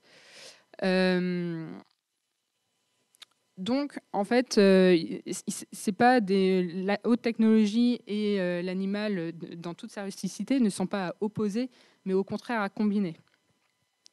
Par exemple, dernier exemple, en Italie, les chevaux sont encore utilisés dans le maintien de l'ordre. Alors que nous, on utilise maintenant des centaures, ce sont des nouvelles versions de transport de troupes au sein de la gendarmerie, ultra technologiques, etc. Eux, en fait, ils utilisent encore les chevaux. Donc, ils utilisent des chevaux avec des armures particulières. Et pour l'avoir vu, c'est assez impressionnant. Vous pouvez taper de toutes vos forces sur l'espèce de protection qu'ils ont sur la tête. Ils ne vont pas bouger d'un iota. Donc, quand vous mettez les moyens en termes d'équipement et en termes de dressage, ça peut être des formidables outils de maintien de l'ordre. Parce qu'en fait, je ne l'ai pas évoqué, mais les chevaux ont beaucoup d'atouts également sur le plan opérationnel. D'une part, l'ascendant psychologique. Les gens sont toujours impressionnés quand ils voient débouler plusieurs cavaliers, notamment s'ils sont dotés d'armure. Ça peut être assez impressionnant. En termes de contact, ça facilite également le contact avec la population qui n'est pas hostile à l'action des forces de l'ordre. Et en termes opérationnels, ça permet de prendre de la hauteur sur la foule, notamment pour repérer des comportements qui seraient qui enfreidraient la loi. Troisième point et dernier à retenir peut-être de mon mémoire. Ah, je ne vais pas parler des animaux espions. Il faudrait peut-être... Non, c'est bon, ok. Juste petite parenthèse, les animaux sont également utilisés à des fins d'espionnage. Et ça, c'est pas une légende. Il y a eu l'affaire en 2019 des belugas en mer du Nord. Donc, ce sont des baleines, quoi, dressées par les Russes, donc dotées de GoPro sur leur corps pour aller espionner les sous-marins des forces occidentales. Voilà, ça c'est juste un exemple, mais il y en a plein d'autres exemples. Le premier animal espion, le premier drone, c'est d'ailleurs un pigeon voyageur de la Première Guerre mondiale sur lequel on avait mis un appareil photo à déclenchement automatique qui permettait de renseigner sur les positions allemandes. Voilà. Donc c'est marrant de dire que le premier drone finalement date de 1914. Bref. Troisième point de mon mémoire et dernier, le biomimétisme. Alors je ne sais pas si vous savez ce que c'est. Le biomimétisme, c'est s'inspirer de la biologie dans la nature telle qu'elle est et s'en inspirer pour développer nos propres technologies. Donc, je vais aller très vite parce qu'on n'a pas le temps. Mais ça va être s'inspirer de la vision panoramique de la mouche pour développer le prochain casque des pilotes de l'aéronaval, par exemple, pour avoir une vision beaucoup plus globale de leur environnement. Ça va être s'inspirer des caractéristiques de la soie d'araignée pour concevoir le prochain gilet tactique des forces armées qui vont permettre de protéger davantage le corps des soldats. Ça va être s'inspirer de l'aérodynamisme des rapaces pour concevoir les futurs avions, pour faire moins de frottement de l'air. Ça va être s'inspirer des caractéristiques des pattes des geckos qui ont des poils particuliers sur leurs pattes qui permettent de s'accrocher partout sur les murs et sur les plafonds pour développer des futurs rubans ultra adhésifs qui auront de toute manière une utilité militaire. Voilà, ça va être aussi s'inspirer des propriétés physiques de la peau de requin pour développer les futures combinaisons des plongeurs démineurs. Voilà. En fait, le biomimétisme est partout dans l'innovation militaire. Et en ce sens, je vais passer un petit message. Il faut préserver l'écosystème dans sa globalité parce que c'est extrêmement riche en termes de variété. Il faut s'en inspirer parce qu'en fait, c'est une inspiration infinie pour des futures innovations technologiques. Et ça, l'armée l'a bien compris à travers le biomimétisme.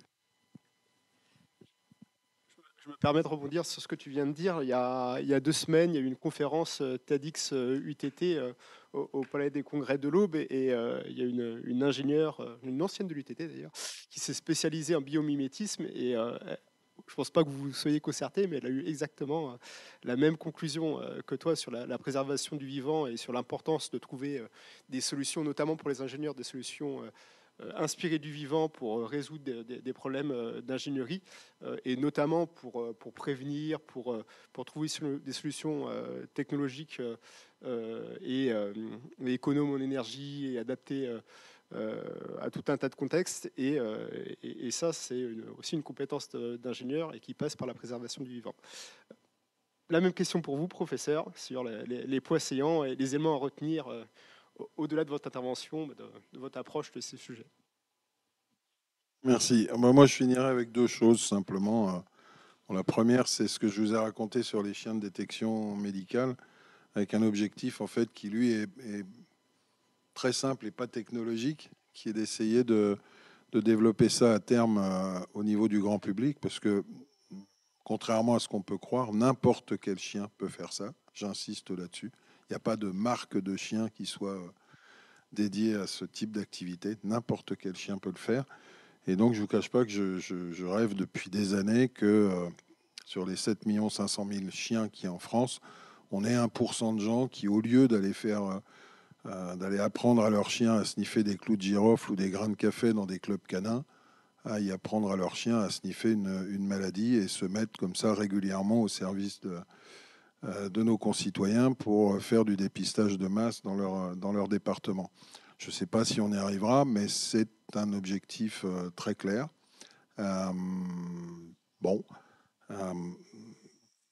Ça veut dire aussi qu'on ne peut pas non plus occulter des choses qui, puisque on est dans une université d'ingénieurs, vont apparaître et sont technologiquement très sophistiquées et éthiquement parlant, j'avoue que j'ai du mal à adhérer, mais bon, il y a un autre animal qui dispose de capacités olfactives hors du commun et qui est très utilisé lui aussi maintenant dans certains pays, c'est le rat. Bon, on utilise le rat par exemple pour dépister la tuberculose et diagnostiquer la tuberculose dans un certain nombre de pays africains, type Mozambique et autres, avec des succès. Et ça vient du déminage justement, puisque le rat est une espèce suffisamment légère pour ne pas aller faire boum. Donc pour le déminage, on leur met un petit harnais et puis on les met sur un trolley et puis voilà, ils ils vont marquer les mines et ils ont leur bout de fromage quand ils ont marqué la mine.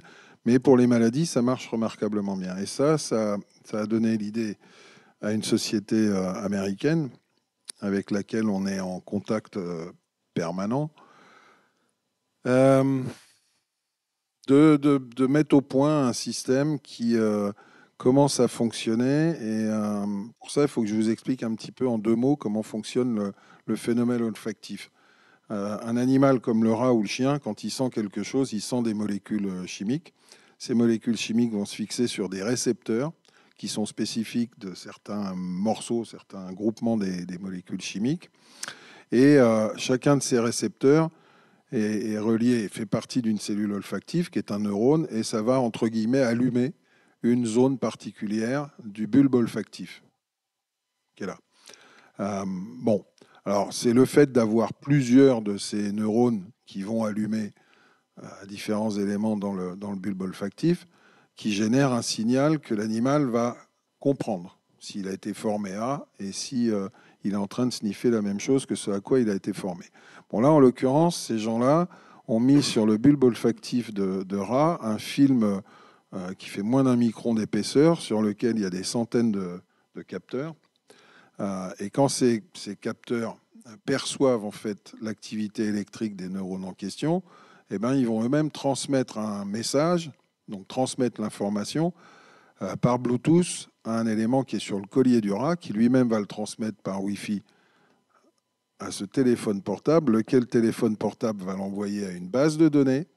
Et cette base de données, en fait, elle a consisté à mettre en stock toutes les odeurs possibles et imaginables, de façon à renvoyer instantanément ce que l'animal est en train de sniffer. C'est un billet de banque australien, ou c'est du C4, ou c'est tel stup, ou c'est telle maladie. Vous voyez ce que je veux dire. Et donc, ils veulent appliquer ça aux chiens. Alors, moi, je ne vois pas ma chienne qui est impliquée dans ce qu'on fait. Je ne me vois pas la faire opérer pour qu'elle ait quelque chose sur le bulbe olfactif, je ne vous le cache pas. Mais indéniablement, ça, c'est des choses qui vont gagner les armées, la police, la gendarmerie dans quelques années, ça c'est clair. Et ça va modifier complètement le paysage. Parce qu'en lieu et place de former des chiens à aller chercher une odeur, on va simplement former des chiens à apprendre à sniffer. Quand on forme nos chiens et quand on forme les chiens du public, actuellement, nos protocoles, ils sont conduits avec les chiens des étudiants vétérinaires d'Alfort, et ils sont tous différents, ces chiens-là. Ben, on commence à leur apprendre à se servir de leur nez dans des conditions qui peuvent être de sniffer dans des cônes, dans des bocaux, dans une machine, etc. Donc c'est une gestuelle, en fait, qu'ils apprennent. Et puis après, on leur apprend à reconnaître une odeur, à la discriminer, à nous dire il n'y a rien, à nous dire j'en ai marre. Tout ça, ils apprennent à le faire et ça marche très très bien. Et ben dans le futur, il y aura juste à apprendre au chien ce qu'il doit sniffer. Voilà. Si on veut qu'il sniffe tous les sièges de cette salle, on lui aura appris à sniffer des sièges. Si on veut qu'il sniffe une voiture, si on veut qu'il sniffe une personne, il sniffera une personne. Et c'est la base de données qui donnera l'information de ce que le chien a sniffé. Donc on est bien dans de la haute technologie, je crois. Bon, moi, je suis un homme de chien, hein, donc ça me secoue un petit peu qu'on en arrive là. Pour les rats, actuellement, eh ben, ce qu'ils sont en train de faire, c'est de stocker justement toutes les odeurs possibles et imaginables. Donc, ils vont nous envoyer des rats dans des petites boîtes, des petits appartements pour rats, avec un système qui permet d'envoyer une quantité limitée d'effluves de telle maladie, de telle maladie, de telle maladie. Et puis, au fur et à mesure, ils vont enregistrer ça dans leur base de données. Et puis, voilà, quoi. Bon. Je vous le dis en guise de conclusion, même si philosophiquement parlant, c'est très loin de ce que j'ai envie de faire. Je ne sais pas si je le verrai là encore de mon vivant. Peut-être mieux que je ne le vois pas parce que c'est pas ma philosophie, hein, là encore. Mais indéniablement, ça, c'est quelque chose qui sera pris en compte par les instances officielles. Merci, professeur. Je vais maintenant laisser la parole à la salle s'il y a des questions. Sinon, je vais juste en prendre une en ligne. Est-ce que vous avez des questions ?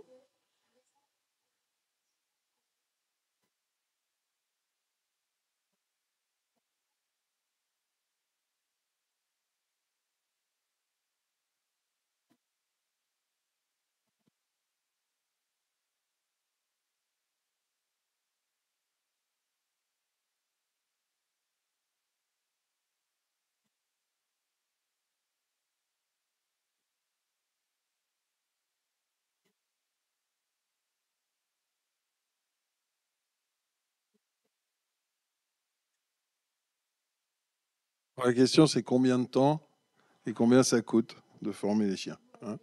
Alors, vous évoquez des mois. Vous savez, il en va des chiens comme de nous. Chez nous, il y a des gens qui sont très cons, puis il y en a qui sont intelligents. Bon, généralement, ça prend plus de temps d'éduquer les cons, pardonnez-moi, que les autres. C'est un fait. Bon, donc c'est pareil pour les chiens.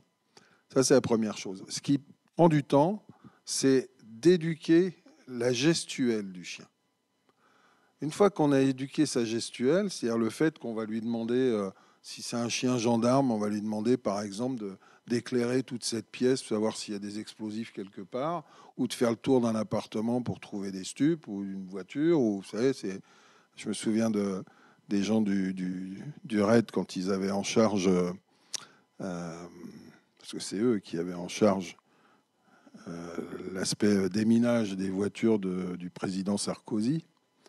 Il a fallu qu'il revoie complètement la gestuelle des chiens parce que Madame Sarkozy ne supportait pas qu'il y ait des poils de chien dans la voiture. Bon, donc ils ont appris aux chiens à sniffer de l'extérieur. Vous voyez, c'est le genre de choses auxquelles on peut se trouver confronté. Bon, donc ça prend du temps. Après, c'est très facile pour un chien. Une fois qu'il a compris qu'on attend de lui qu'il marque une certaine odeur, quand vous avez un chien de recherche d'explosifs, par exemple, vous pouvez lui mettre en gros une quarantaine d'explosifs dans le nez, d'explosifs différents. Une fois qu'il en a un, le reste, ça vient tout seul.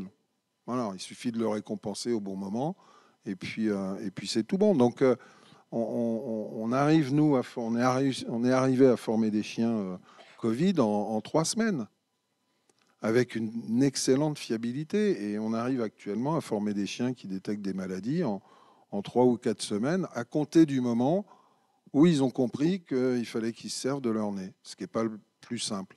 Pour les chiens de décompte, c'est un petit peu plus... C'est à la fois plus facile au plan olfactif, parce que trouver des humains, c'est un peu plus simple pour un chien. Ce qui est plus difficile, c'est la progression, c'est-à-dire habituer le chien à, à évoluer dans un environnement qui est très difficile et qui est très dangereux pour lui. Donc c'est très anxiogène pour le chien. C'est la raison pour laquelle, dans sa formation, si vous prenez les chiens des pompiers de Paris, ils font une fois par mois une descente en rappel de la Tour Eiffel, une fois par mois une descente en rappel du Stade de France. Quand il y a un concert de Madonna au Stade de France, les chiens sont là. Quand il y a un feu d'artifice, ils sont là. Enfin, tous les environnements possibles et imaginables susceptibles de les stresser, il faut qu'on leur fasse connaître avant. Et ça, c'est ce qui prend du temps. Je ne sais pas si ça répond à votre question, mais je veux rajouter quelque chose pour les gendarmes. Pour les gendarmes, la problématique, c'est de former un binôme. Donc, sur toute la période de dressage, c'est le maître chien avec son chien attitré qui sont formés en même temps pendant les 14 semaines. Voilà, c'est un peu la particularité quand vous travaillez vraiment avec un chien. En fait, un chien n'a qu'un maître. Donc, s'il est formé, il sera formé avec son maître et vice-versa.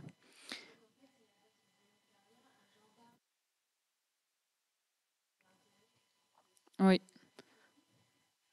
Cynotechnique. Oui, c'est ça.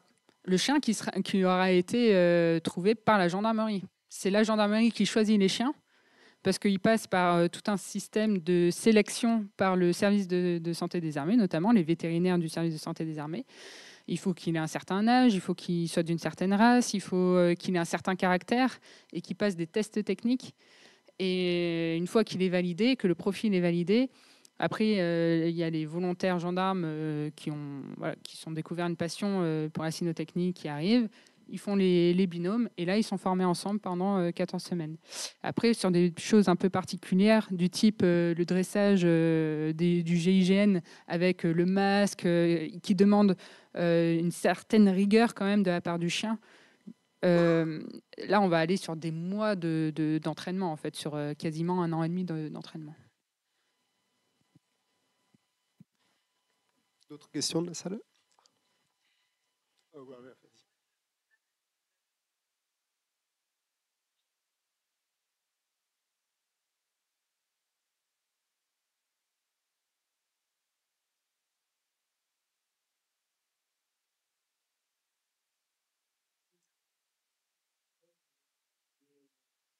Sympa pour les animaux, les chiens. Ceci étant, j'ai comme un gros doute en cas de conflit sur les comportements qui pourraient être générés, qui sont quand même complètement irraisonnés et on est du tout sur la même configuration. Donc, je voulais savoir s'il existait un protocole d'utilisation des animaux sur le plan militaire, comme il existe, alors je dis n'importe quoi, j'y connais rien, mais un genre de pas de convention de Genève, mais quelque chose qui listerait justement ce qu'on peut faire et ne pas faire avec les animaux, sachant que en cas de conflit, on voit bien qu'on peut faire toutes les exactions et des choses atroces de voir ensemble.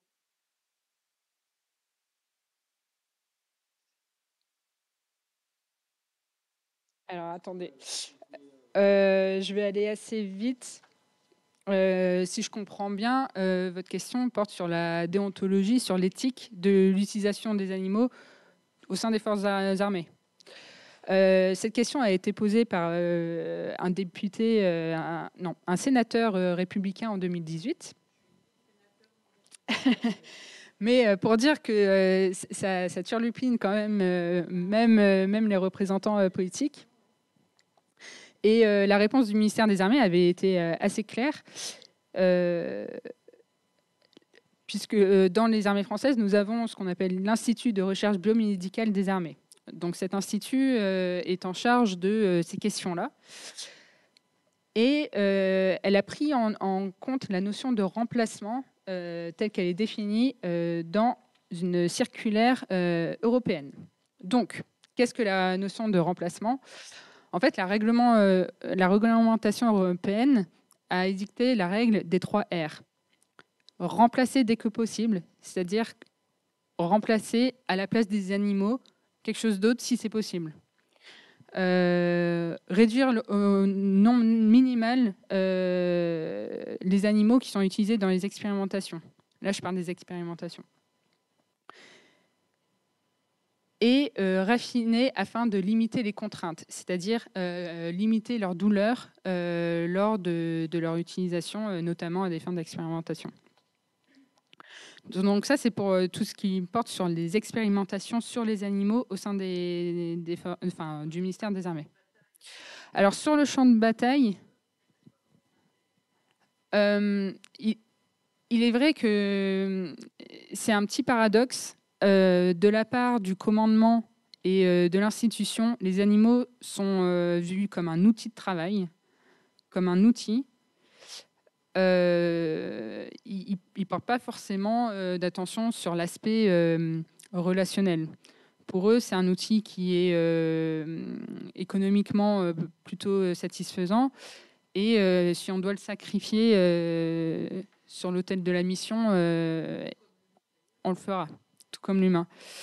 Enfin, tout comme l'humain. Non. La vie d'un chien n'est pas considérée de la même manière que la vie d'un humain au sein des forces armées françaises. Néanmoins, on a quand même une considération pour l'animal qui est allée de plus en plus vers l'affect. Mais ça, c'est lié aussi à la pression de la société civile. Notamment des associations animalistes, etc., ou même des médias qui font pression. Par exemple, les médias se sont insurgés du côté américain lorsqu'ils sont partis d'Afghanistan, lorsque les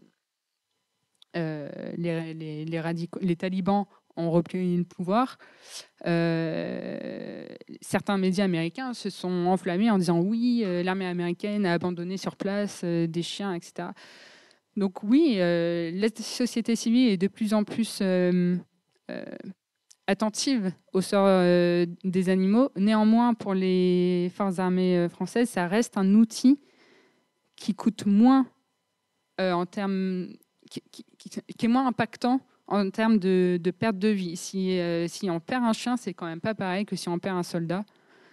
Et ça, le commandement en est bien conscient. C'est pour cela que, par exemple, sur les attaques terroristes, je ne sais pas si vous vous rappelez, mais sur les attaques terroristes de 2015, quand on est allé chercher les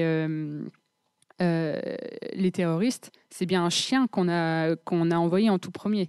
C'était un Malinois qui s'appelait Diesel, qui a d'ailleurs été décoré à titre posthume. Mais c'est quand même le premier élément qu'on va sacrifier. Si on doit choisir entre un humain et un animal, ça me semble assez cohérent.